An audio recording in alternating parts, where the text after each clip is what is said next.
I'm live! Sweet! Hello everybody. Welcome to Handheld Heroes 2018. Hope y'all are doing great. I see some complaining about the music already in chat. Listen, chat. It's orchestral, alright? Deal with it. Before we start, Max is a brand new game that has never been in a marathon yet. You might have heard of it as Rebel Saber 2, which is the Japanese variant of this game. It only came out in Europe and Japan, never came out in America. I'm told to introduce myself. I'm eBloodyCandy. I was in SGDQ this year, running KDL. Now we're doing a better game called Max. Anyway, let's get going. 3, 2, 1. Where's my timer? Go. Alright, so we're gonna go to Plant Colony right away. Since this is Rebel Saber 2, aka Max, let's talk about a little bit of the prequel to this. So the prequel to this game is Rebel Saber 1, go figure. And basically, it's a pretty bad game. The controls in Rebel Saber 1 are really, really bad, to the point where like you really don't know like what's going on. In America, it was called The Adventure of Star Saver. I don't understand why, but the main protagonist in that game's name was Tony or Ed, depending on whatever manual you read. In this game, your guy's name is Max, assuming the European manual is correct. And basically what you do is we're going around killing bad guys because they're trying to take over the world. We've never heard that plot before in any video game. So here we have the little flower. What you're supposed to do here is you're supposed to jump up and hit it between the two petals. But if you have the double shot, you can just run underneath it and shoot. There's actually a 3-pixel window in order to do that. So let's talk about the weapon upgrades a bit. The weapon upgrades, you start off with this little pea shooter, which is actually a pretty good weapon, and we actually use that weapon for most of the run here after this. Then we have the double shooter, which I call the alternate shooter. It's okay. It alternates your shot from across the top, so what that means is that when you shoot once, it may go horizontal, and your next shot's going to be completely vertical. Not ideal, but it's good for certain bosses. And then next you have the fireball, which is it's a good weapon, but you have to wait for the shot to be off the screen to shoot again. The reason it makes it a good weapon is that it can shoot through walls, which is what we're going to utilize against this boss coming up here. The boss coming up is kind of like a dog. It walks and lifts its leg up like it's going to pee, but we just keep shooting it because we're a jerk robot. So in this game, you see at the bottom of my screen there's some numbers and some stars and stuff. The stars are basically my hit points. If I get hit once, I lose my windshield. If I get hit twice, I lose my mech suit. And if I get hit a third time, I'm dead. So this is where the fireball comes in handy. We can shoot through the walls now. Kobe. That's why this level becomes so fast. So I guess the other numbers we can talk about here. Score, doesn't matter, it's a score. This is an Atari. Then you have a little, like, it's like a circle with like a thing on the bottom. ×2, that's my lives.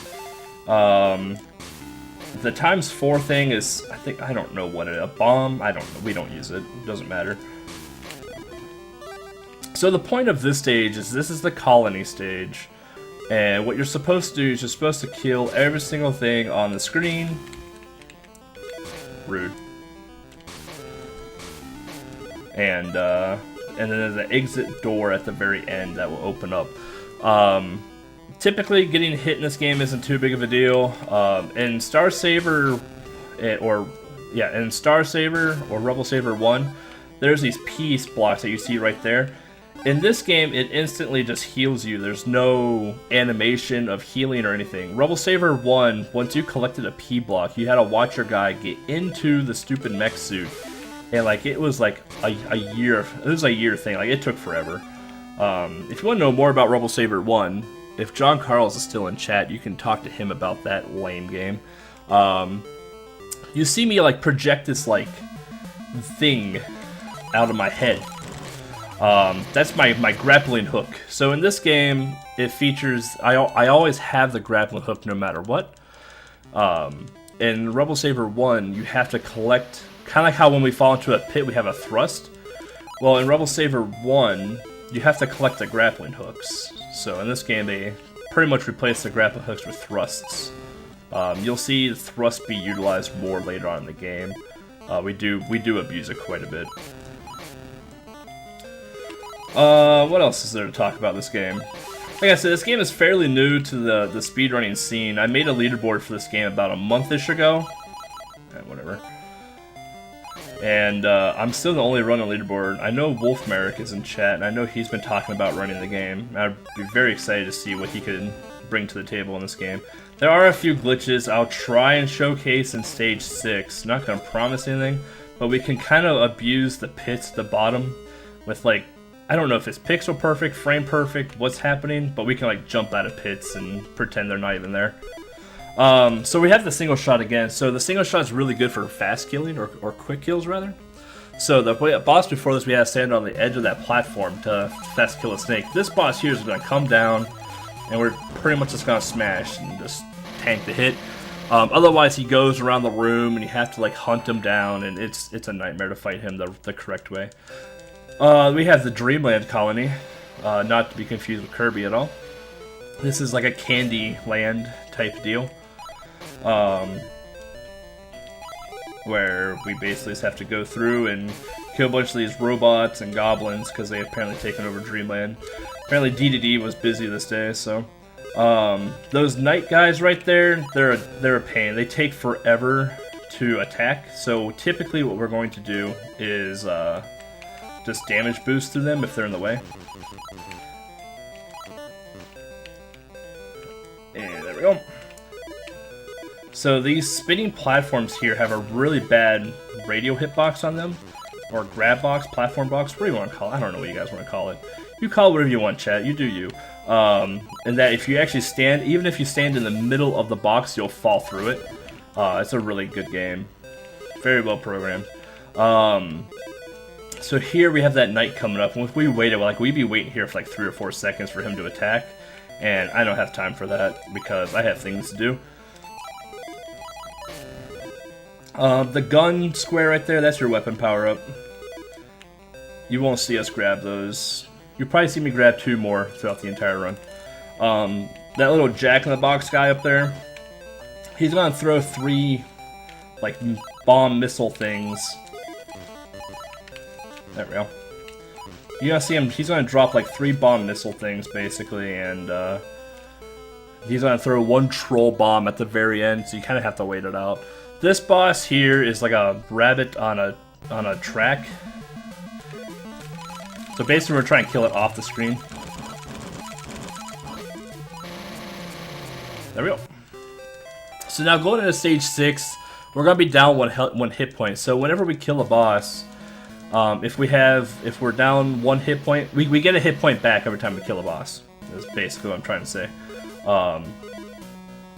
So right now we're kind of in a little trouble here, just because like I'd rather be at 2 health for this fight, or for this stage, instead of like 1 really.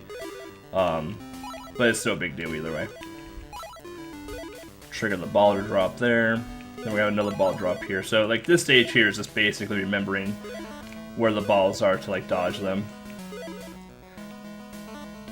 We're gonna pick up some health of shame right here because I got hit. Luckily I know where there's a few more other health pickups at the stage, so we should be pretty safe. I don't want this weapon power up if I can help it. So this boss we're about to go into is kind of a nightmare. He's not the hardest boss, but it's, you'll see.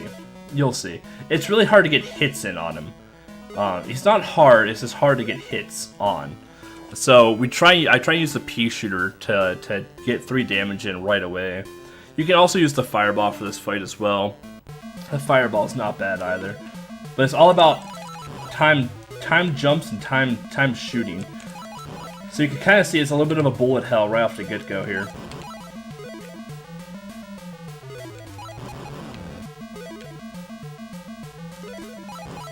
Like, our iframes last a long time, but you can kind of see why this boss fight is a complete nightmare now.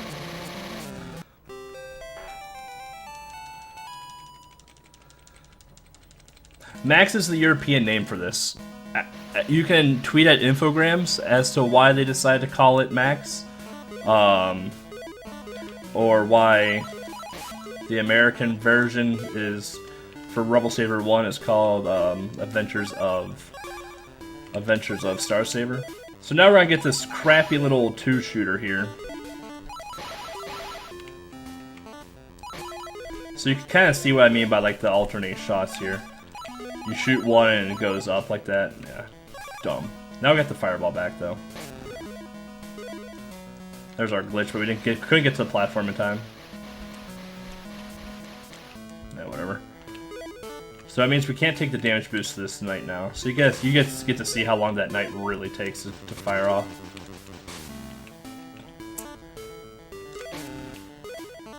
And up and over.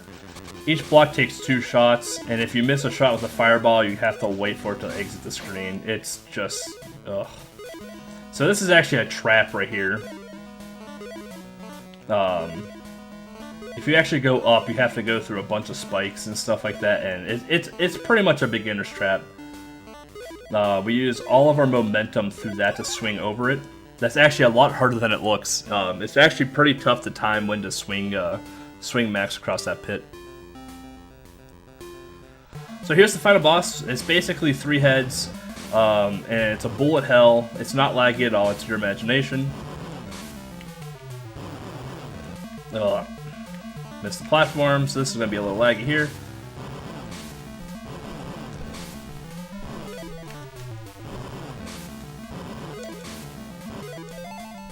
And that is Max, everyone. 11:30, not bad. I during warm-ups today, I got record at 10:45, so that's the new record now. Is 10:45. If you look on the leaderboard, it's 10:49, but I need to submit the new record. But yeah, that's Rebel Saber 2 or Max, guys. I hope you guys enjoyed that run. Pretty short. Shout-outs to Wolfbeck. I hope you do run this game.